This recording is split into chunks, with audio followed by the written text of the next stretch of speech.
Age 5 in the rage of a world struggling to escape from material depression and spiritual sluggishness, Shirley Temple was the nearest thing to a miracle that a shock-absorbing public could hang its heart on in 1933. That was the year when brokers, bankers, gangsters, and stars, especially stars, learned the full meaning of that precious line from the world's bestseller, "And a little child shall lead them." I say it with reverence and pride. That the great American public should have chosen to worship at the tiny feet of the small temple for several years will make nice reading for future generations. I can hear them saying, "That must have been before June Rummy." What will Shirley's descendants be saying? Will it be, "And she grew up to be one of America's greatest actresses," or "Too bad, she married so young and gave up her career"? I'm not making any predictions, but I'm saying the odds are even. When I saw Since You Went Away, I heard people all around me saying that Shirley was simply sweet. After a 2-hour visit with her last week, my verdict is, sweet, yes, but far from simple. "Wouldn't you like to do a stage play?" I asked. She thought a bit. "I don't really know. I'm afraid I would get tired of doing the same thing every night." "But, dear, the first 2 or 3 rows of new faces each night would inspire you all over again," I countered. "That's probably all that would be there, just 2 or 3 rows," said Shirley. At the time I interviewed her as a wonder child, I was impressed by 2 great qualities: honesty and humor. Through the years of changes, which could only be known to a child prodigy growing up, she has kept both qualities. When Mrs. Temple brought Shirley to see me 11 years ago, I was all set to treat her as I had always been treated as a child wonder. I remembered the questions they used to ask little Elsie, a headliner at 6. How did she learn her songs? Did she really like being an actress? Did she like dolls? I remembered how bored I had been, but, after all, what else could a child actress talk about? I soon found out little Miss Temple did not care about talking at all. She was polite but firm about it. We went into the garden, which she surveyed with all the air of a prospective buyer. She handed me a stuffed silk cat she was hugging, and said, "Hold my kitty, will you please? I brought him 'cause I thought you might want to interview him." With that, she walked back to the swimming pool and spent an hour with my then somewhat new husband, sailing toy boats which he had made. "She likes you," said Mrs. Temple when Shirley handed me the kitty. "He likes her," I said to Mrs. Temple when my husband handed Shirley our most beautiful boat as a parting gift. Mrs. Temple and I had plenty to talk about then, for I knew what she had ahead of her as the mother of a wonder child, plenty of worries and struggles.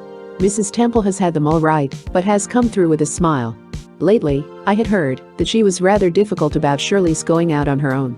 Tactfully, I phoned an invitation to tea for both Shirley and her mother.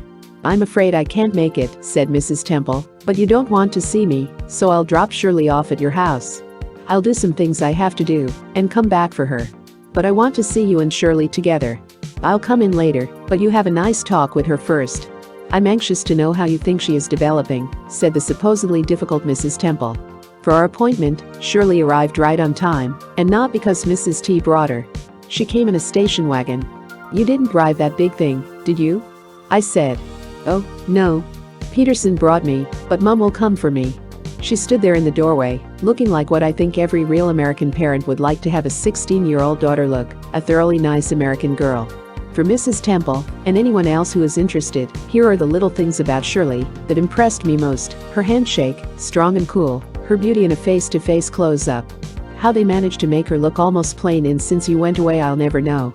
Maybe the film was made some months ago. Between 15 and 16, beauty can move in unexpectedly. Her coloring is definitely her own. I couldn't even trace any lipstick. Her eyes twinkle and glow, then suddenly go shimmery, as if pushed by a tear, when she talks about the wounded men in hospitals she has visited, or maybe about Brother George having sailed again for duty in the Pacific the night before. She loves her school. She's graduating soon, and they have a wonderful ring ceremony, where each senior gets a lovely ring. She caressed the finger that's going to wear it. "I'll bet you don't wear that long," I quipped, having never gone to school. "Oh, yes I will. You'd be surprised how many of the girls wear them long after graduation. They are lovely. Quite expensive." "Oh, you pay for them yourselves?" "Yes, we all do." "How much?" "A little over $12, said the girl who has made millions. Definitely, Shirley is not career conscious. Her school has her heart at the moment. Her friends are school friends. Her dates are with brothers and pals of school friends. I asked her what sort of part she wanted to play. "Just natural girls," she said. "The writers don't seem to know much about us." Note that she considers herself more a girl than an actress. She continued, "They either have them, I mean girls my age, wild, sort of necking kids, or introverts. Wouldn't you like to do character stuff, I mean parts with dialects? I asked. Oh, yes. Shirley smiled, and when she does, believe me, those much advertised sunbeams bow to their superior, they have no dimples. I like costume pictures, Shirley mused. I'd like to do a character that wasn't sweet, but the kitty foils and Pygmalions don't come along often, and when they do, there are so many clever stars to grab them. Do you think you could do either of those roles? Well, in Pygmalion, Liza, perhaps. But could you do the Cockney? Right here Miss Temple said something that I have never heard a star say. With the right director, I could. Imagine a star admitting it would take a director to make her do something well. That modesty is a flashback to her baby days, of course, when she depended on her director for moves and her memory for lines. That she should not have forgotten how to be grateful throws her back in the miracle class where she began. What do you think of Van Johnson? I boomed it out, hoping to catch the well-poised one off center. She laughed. I refused to dance with him once, she said. When, where, and why? I asked. It was before he made his hit, and one of the girls at school brought him to a dance. There was a nice boy I liked at the dance, and I just didn't want to dance with anyone else, so I said some other time to Van Johnson. Imagine.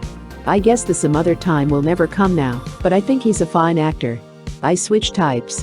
What do you think of Sinatra? Have you heard Dick Haymes? That's ducking the issue. What do you think of Sinatra? I like Dick Haymes. She was definitely ribbing me. Seriously, she said, Sinatra must be good, if so many think so. A pause, and again, I like Dick Haymes. Shirley is like that. She knows what she likes, and I imagine pays no attention to things she doesn't. Another thing that super impressed me was her manners.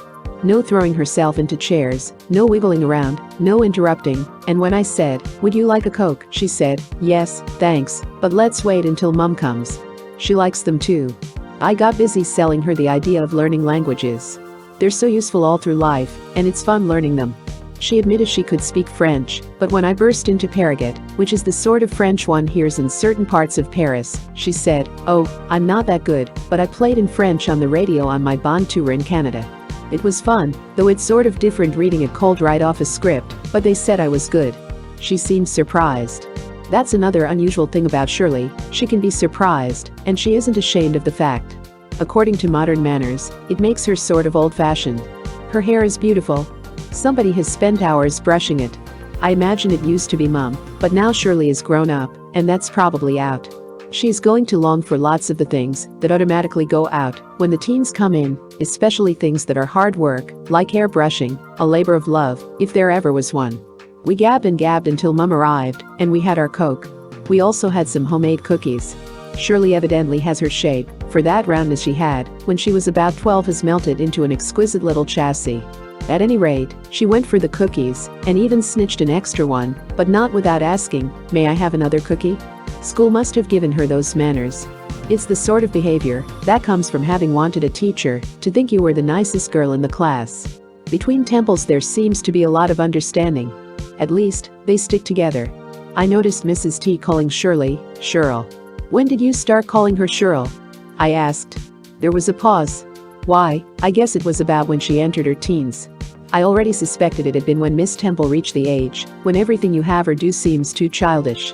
About 13, I'd say? Yes. I've called her Shirl for some time, Mrs. T added. I was watching Shirley.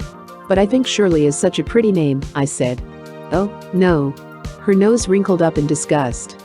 None of my friends call me Shirley, she said. I'm either Shirl or Butch, some call me by my second name, Jane. I was more certain that Mrs. T started calling her baby whatever baby liked because she was growing up. 'Twas ever thus.